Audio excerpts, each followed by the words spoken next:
साथियों नमस्कार, आदाब, सत श्री अकाल, जय भीम, जोहार। मैं डॉक्टर दशरथ नूनिया और आज पुनः स्वागत करता हूं doctor Ambedkar memorial welfare society Jhalana Dongri Jaipur के लिए जो मैंने विजन डॉक्यूमेंट रखा था समाज के समक्ष। और इसी कड़ी में आज का जो टॉपिक है वो बजट प्रावधान से संबंधित रहेगा। पिछले वीडियो में हमने देखा कि हमारा प्रोजेक्ट क्या होना चाहिए और किस प्रकार से हमारा 14,000 और 152 करोड़ रुपए का प्रोजेक्ट है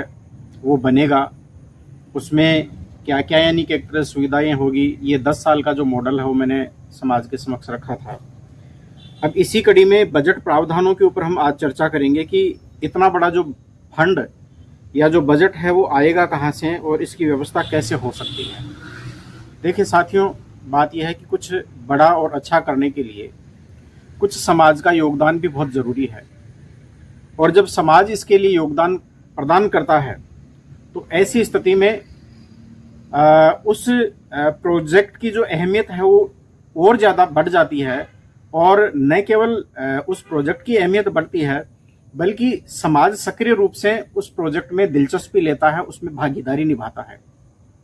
इसी कड़ी में मैं समाज के समक्ष ये बात रखना चाहता हूं कि आज वेलफेयर सोसाइटी में ऑलमोस्ट 70,000 से ज़्यादा अधिकारी, कर्मचारी और प्रबुद्ध जन है इसमें जुड़े हुए हैं। अब इस संख्या को हमें बढ़ाकर कम से कम 1 लाख तक पहुंचाना होगा या उससे ज़्यादा भी हम पहुंचा सकते हैं। और बहुत सारे अधिकारी और कर्मचारी हमारे सर्विस क्लास में है या इतने सक्षम है कि वो आराम से 1,000, 2,000, 5,000 रुपये का योगदान है वो इस प्रकार के एक बड़े प्रोजेक्ट के लिए कर सकता है। तो इस कड़ी में ज़्यादा नहीं बल्कि क्यों ना यानी कि एक तरह से हम एक ऐसा जो है मुहिम चलाएं कि 1 लाख कर्मचारी या 1 लाख यानी कि एक तरह से वेलफेयर सोसाइटी के जो सदस्य हैं और प्रति सदस्य 1,000 रुपये का जो है इसमें कंट्रीब्यूशन करें, योगदान करें।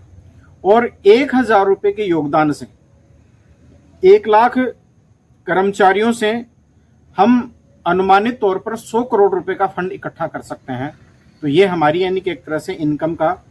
पहला जो पार्ट है वो हमारे यानी कि एक तरह से लोगों के पास में आएगा। और ये प्रति वर्ष जो है वो जो है 1,000 रुपये का योगदान है वो करना चाहिए। तो इस प्रकार से हमें यानी कि एक तरह से अगले 10 साल में ये 10 करोड़ का जो फंड है वो इस प्रकार से हमें प्राप्त हो सकता है। तो एक तो यानी कि एक तरह से सदस्यता से ये इस प्रकार का जो फंड है वो हमें जनरेट करना चाहिए। इस फंड का जो उपयोग है वो संस्थानों की जो प्रारंभिक जो अधोसंरचना है या हो सकता है कि यदि सरकार हमें यानी कि एक तरह से जो है जमीन नहीं दे तो ऐसी स्थिति में भूमि खरीद, कार्यालय व्यय, प्रचार, प्रबंध कार्यों के लिए भी इसका उपयोग है वो हम कर सकते हैं। और सदस्यता प्रक्रिया को डिजिटल व पारदर्शी है वो बनाएं जिससे हर योगदानकर्ता को रसीद और प्रगति रिपोर्ट है वो मिल सके और पूरा का पूरा यानी कि एक तरह से ये जो प्रोसेस है वो फेयर, फ्री और ट्रांसपेरेंट और ऑनलाइन हो ताकि प्रत्येक जो सदस्य है वो इसको अच्छे से और आसानी से देख सके। अच्छा, दूसरा यानी कि एक तरह जो फंड का जो सोर्स है वो हो सकता है CSR अर्थात कारपोरेट सोशल रिस्पॉन्सिबिलिटी। हालांकि आज हम जानते हैं कि कारपोरेट सोशल रिस्पॉन्सिबिलिटी का यानी कि एक तरह से कई प्रकार से दुरुपयोग होता है। सामान्यतया ये जो बड़ी कंपनियां अपना जो 2% है वो यानी कि एक तरह से उसका घुमा फिरा कर और अपने ही लाभ के लिए, लाभांश के लिए उसका उपयोग कर लेती है। लेकिन इतना होने के बावजूद भी अभी भी बहुत सारी ऐसी कंपनियां हैं जो रियल में यानी कि एक तरह से जो है डेवलपमेंट के लिए या जन कल्याण के लिए जो है उस पैसे को देना चाहती है और वो दे सकते हैं यदि हम सही तरीके से इसकी पैरवी करें और सही प्रकार से हम प्रोजेक्ट रिपोर्ट बनाएं। और इन बड़ी जो कंपनियां हैं, इन बड़ी कंपनियों को यानी कि एक तरह से जो सार्वजनिक जो समूह वर्ग की जो कंपनियां हैं उनको हम ये हमारी प्रोजेक्ट रिपोर्ट दे सकते हैं। अब इस कड़ी में जो नवरत्न और महानवरत्न कंपनियां हैं वो भी आ जाती है तो उनसे भी यानी कि एक तरह से हम जो है CSR की जो मांग है वो कर सकते हैं। इसके अलावा जो बड़ी यानी कि एक तरह से और दूसरी मल्टीनेशनल जो कारपोरेट कंपनियां हैं उनसे भी यानी कि एक तरह से इस प्रकार की जो है मांग है वो की जा सकती है। और उसके लिए एक सही रणनीति के तहत प्रपोजल बनाकर और उनके जो एग्जीक्यूटिव्स हैं या जो डायरेक्टर्स हैं उनको हमें भेजा जाना चाहिए उनके साथ में बराबर यानी कि एक तरह से संवाद स्थापित करना चाहिए और इस प्रक्रिया को यानी कि एक तरह से जो है हमें निरंतर आगे बढ़ाना चाहिए और हमारे प्रोजेक्ट को जो है एक पब्लिक प्रोजेक्ट के रूप में हमें पेश करना चाहिए। तो इस दिशा में यानी कि एक तरह से हमें सफलता मिल सकती है। और इसका कानूनी आधार क्या है? क्योंकि कंपनी अधिनियम 2013 की धारा 135 के अंतर्गत CSR जो फंड है वो 2% है, वो इन कंपनियों को जो है वो खर्च करना होता है और संभावित राशि हम यानी कि एक तरह से 300 से 500 करोड़ या प्रयास करें तो इससे ज्यादा भी यानी कि एक तरह से इन कंपनियों के माध्यम से हम जुटा सकते हैं। तो ये हमारा टारगेट है वो होना चाहिए। अब शिक्षा व स्वास्थ्य दोनों ही CSR के प्रमुख सेक्टर है। इस परियोजना के अंतर्गत विश्वविद्यालय, मेडिकल कॉलेज और स्कूलों के निर्माण में CSR कंपनियों को नेमिंग राइट्स और इंस्टीट्यूशनल पार्टनरशिप का अवसर मिल सकता है, उनको हम दे सकते हैं या उसमें उसको हम शामिल कर सकते हैं। और CSR यानी कि एक तरह से जो है इसके लिए एक MOU है वो बनाकर और एक टीम गठित कर और उनके साथ में यानी कि एक तरह से MOU साइन किया जा सकता है। इसके अलावा फिर तीसरा जो सोर्स है जो हमें बजट के लिए चाहिए या जो फंड के रूप में हमें इन संस्थाओं को स्टेब्लिश करने के लिए चाहिए वो है सरकारी अनुदान और योजनाएं, अर्थात गवर्नमेंट्स के द्वारा मिलने वाली ग्रांट। आप हम सब जानते हैं कि SC/ST सब प्लान में सेंटर के द्वारा और स्टेट के द्वारा जो है हर साल जो फंड है वो दिया जाता है। उसका अधिकांश जो बजट है वो सामान्यतया यानी कि एक तरह से या तो लैप्स होता है या उसको खुर्द-बुर्द किया जाता है। तो इसके लिए यानी कि एक तरह से एक सही मॉनिटरिंग कमेटी है वो बनाई जाए, सरकार के साथ में वार्ता की जाए, सरकार के साथ में जो है डिस्कस किया जाए और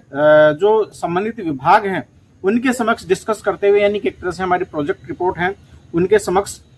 जो है प्रस्तुत की जाए और उनसे मांग की जाए कि भाई हमें ये जो आप जो SC/ST सब प्लान के तहत जो पैसा जो है वो अब तक जिन मदों में खर्च करते हैं उनका कई बार जो है सही सदुपयोग नहीं होता, कई बार दुरुपयोग होता है, कई बार सदुपयोग भी होता है। तो हमारी यानी कि एक तरह से इस प्रकार की एक प्लानिंग है, हमारी योजना है और इसके माध्यम से हम जो SC/ST के लिए और विशेष रूप से जो SC कम्युनिटी के लिए है उसके लिए हम जो है हमारा एक इंफ्रास्ट्रक्चर डेवलप करना चाहते हैं और इस डेवलपमेंट के लिए जो SC कंपोनेंट प्लान के सब प्लान के तहत जो पैसा आता है उस पैसे को यानी कि एक तरह से प्रति वर्ष है वो दिया जाना चाहिए। तो इस प्रकार से जो है सरकार के समक्ष संबंधित विभाग या मंत्रियों के समक्ष जो है वो वार्ता की जा सकती है, उनके साथ में डिस्कस किया जा सकता है, उनको प्लान समझाया जा सकता है और इस दृष्टि से यानी कि एक तरह से ये जो सरकारी जो अनुदान और जो सरकारी योजनाएं हैं इनका फायदा लिया जा सकता है। इसके लिए शिक्षा विभाग अर्थात राज्य और केंद्र दोनों के द्वारा जो है स्कूल कॉलेज निर्माण और शिक्षक नियुक्ति के लिए यानी कि एक तरह से ये जो फंड है वो जारी करवाया जा सकता है। इसके अलावा जो अल्पसंख्यक और जो सामाजिक न्याय मंत्रालय है या अधिकारिता विभाग है उनसे संपर्क किया जा सकता है जो यानी कि एक तरह से छात्रों के लिए स्कॉलरशिप और अनुदान जो है वो प्रस्तावित करता है। स्वास्थ्य मंत्रालय से यानी कि एक तरह से जो है वो संवाद स्थापित किया जाए, उनसे संपर्क किया जाए, उनके साथ में जो है मीटिंग करते हुए जो है मेडिकल और नर्सिंग कॉलेज की स्थापना के लिए जो सहयोग लिया जाए और उनसे यानी कि एक तरह से इस प्रकार का जो फंड है वो इकट्ठा किया जा सकता है। इसके साथ साथ में नीति आयोग और वर्ल्ड बैंक को भी जो है वो हमारा जो प्रोजेक्ट है वो इंफ्रास्ट्रक्चर के डेवलपमेंट के लिए यानी कि एक तरह से उनको दिया जाए। तो नीति आयोग से या फिर वर्ल्ड बैंक से भी यानी कि एक तरह से हमें इस प्रकार का यानी कि एक तरह से अनुदान है वो मिल सकता है और इस प्रकार से ये सरकारी योजनाओं का अधिकतम लाभ लेने के लिए प्रोजेक्ट मैनेजमेंट सेल है वो बनाई जाए जो समयबद्ध आवेदन, रिपोर्टिंग और फॉलोअप करने का काम है वो करे और इस तरीके से यानी कि एक तरह से हम जो है इस फंड को जनरेट है वो कर सकते हैं। इसके अलावा अंतर्राष्ट्रीय जो संस्थाएं हैं वो भी इंटरनेशनल स्तर पर जो है एड है वो देने का काम करती है, विशेष रूप से वर्ल्ड वाइड ये काम वर्ल्ड वाइड होता है और जो कम्युनिटीज जो आर्थिक रूप से शैक्षिक दृष्टि से पिछड़ी हुई होती है उनके एम्पावरमेंट के लिए, उनके उत्थान के लिए अंतर्राष्ट्रीय स्तर पर भी इस प्रकार के यानी कि एक तरह जो है फंडिंग प्रोग्राम चलते हैं। तो इसके तहत यूनेस्को और यूनिसेफ इनसे जो है वो सहयोग लिया जा सकता है जो विशेष रूप से शिक्षा और बाल अधिकार के कार्यक्रम है वो ऑर्गेनाइज करते हैं। इसके अलावा WHO से संपर्क किया जा सकता है जो हेल्थ इंफ्रास्ट्रक्चर और नर्सिंग एजुकेशन के लिए जो ये काम है वो करता है। वर्ल्ड बैंक और ABD जो एशियन डेवलपमेंट बैंक है यानी इनसे भी संपर्क किया जा सकता है। इनसे ऋण और अनुदान जो है दोनों पर आधारित सहयोग है वो लिया जा सकता है। यदि आवश्यक हो तो हमें यानी कि एक तरह से ऋण भी लेना चाहिए, लेकिन इसके साथ साथ में हमें अनुदान है वो भी हमें लेना चाहिए, और इस प्रकार से यानी कि एक तरह से हम जो है वो इस प्रक्रिया को हम गति दे सकते हैं, आगे बढ़ा सकते हैं। इसके अलावा प्रवासी भारतीय संगठन जो दान दे सकते हैं, या FCRA के तहत जो है वो भी यानी कि एक तरह जो है वो फॉरेन जो एक तरह से रेवेन्यू के तहत या फॉरेन यानी कि एक तरह जो है फंडिंग के तहत यानी कि एक तरह से इस प्रकार का जो है वो सहयोग है वो प्रदान कर सकते हैं। तो इन संस्थाओं के लिए जो परियोजनाओं को जो है वो का जो मॉडल एजुकेशन एम्पावरमेंट प्रोग्राम के रूप में प्रस्तुत है वो किया जाना चाहिए, और इनको जो है वो देकर और इस दिशा में यानी कि एक तरह से फंडिंग लेने का हम प्रयास कर सकते हैं। इसके अलावा फिर अंतिम यानी कि एक तरह से जो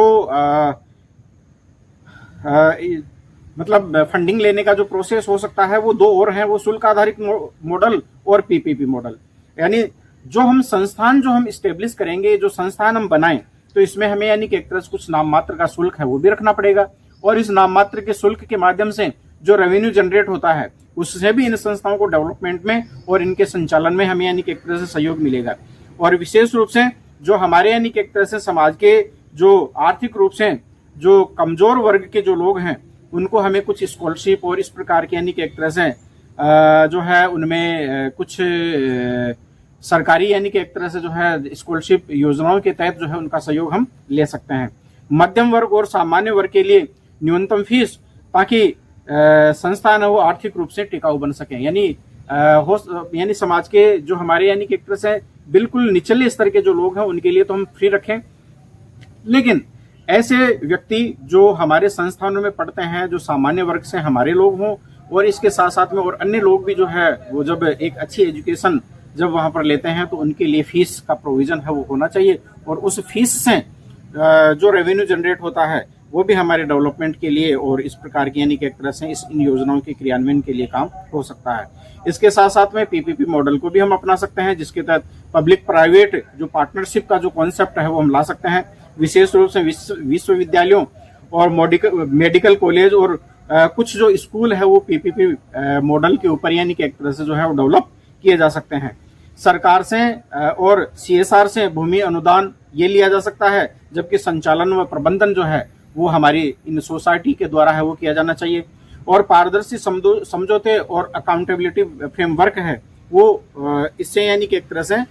लागू होगा और लागू किया भी जाना चाहिए। इस तरीके से यानी कि एक तरह से हम ये जो है वो फंड जुटा सकते हैं, और आने वाले 10 साल के अंदर अंदर हम इन योजनाओं को कार्यान्वित कर सकते हैं, बशर्ते इस दृष्टि से समाज को सोचना शुरू करना चाहिए। जब तक हम सोचना शुरू नहीं करेंगे तब तक हम फाइनेंशियली जो है वो एम्पावर्ड नहीं हो सकते। और मैं बार बार ये बात कहता हूं कि जब तक हम फाइनेंशियली एम्पावर्ड नहीं होंगे तब तक हम ना राजनीति में सक्सेस हो सकते हैं, ना हमारे उद्योग धंधे हैं वो स्टेब्लिश हो पाएंगे, और ना ही हमारा जो समाज है वो एक तरह से जो है वो सशक्त और मजबूत समाज नहीं बन पाएगा। तो मजबूत बनने के लिए, आर्थिक रूप से जो है वो हमें सशक्त बनने के लिए इन योजनाओं के ऊपर हमें काम है वो करना पड़ेगा। अब इस दृष्टि से क्रियान्वयन के जो चरण है वो किस प्रकार के होंगे, थोड़ा सा उसके ऊपर भी हम जो चर्चा है वो कर लेते हैं। इन परियोजनाओं को हमें 3 चरणों में 10 वर्ष में लागू किया जाएगा। पहला फेज है वो 1 से 3 वर्ष का होगा, और इसमें जो पायलट और प्रारंभिक जो विस्तार है वो यानी कि एक तरह से इसमें 10 जिले और 2 संभाग हम शामिल करें, और इसमें जो है स्कूल, कॉलेज, BEd और नर्सिंग, फार्मेसी और यूनिवर्सिटी ये जो है वो स्थापित करने का हम जो कार्य है वो शुरू करें। प्राथमिक कार्य भूमि अधिग्रहण, निर्माण और प्रशासनिक ढांचा और शिक्षा भर्ती का हमारा होना चाहिए, और इसके लिए जो प्रारंभिक बजट है वो हमारा 4000 करोड़ के लगभग होना चाहिए। तो इस दृष्टि से यानी कि एक तरह से ये पहला जो फेज है वो हमारा इस प्रकार से होना चाहिए। दूसरा फेज हमारा 4 से 7 वर्ष का होना चाहिए, इसमें राज्यव्यापी हमें विस्तार करना चाहिए, और इसमें जो क्षेत्र है यानी शेष 31 जिले प्लस 3 संभाग है वो हम इसमें शामिल करें। इसमें निर्माण यानी कि एक तरह से सभी संस्थानों की स्थापना का जो है कार्य हमें करना चाहिए, और इंफ्रास्ट्रक्चर, फैकल्टी भर्ती और यूनिवर्सिटी संचालन के लिए यानी कि एक तरह से अब तक हम इस प्रकार से यानी कि एक तरह से अपने आप को प्रिपेयर करें, और ये काम हमें करना चाहिए। और इस दौरान हमारा जो बजट है वो 6000 करोड़ का होना चाहिए। और तीसरा हमारा जो फेज है वो 8 से 10 साल का होना चाहिए। और इस स्तर पर यानी कि एक तरह से सभी तहसीलें जो है हमें इसमें शामिल करें और सीनियर सेकेंडरी स्कूलों का जो निर्माण है वो यहाँ तक करें। इसके अलावा जो है शिक्षक भर्ती, समुदाय सहभागिता और गुणवत्ता पर यानी कि एक तरह से जो है नियंत्रण है वो हमें करना चाहिए। इस दौरान का हमारा जो बजट है वो ऑलमोस्ट है वो 4000 करोड़ के लगभग होना चाहिए। और इस प्रकार से यानी कि एक तरह से हम इन योजनाओं को जो है आने वाले 10 साल में हम कार्यान्वित कर सकते हैं। और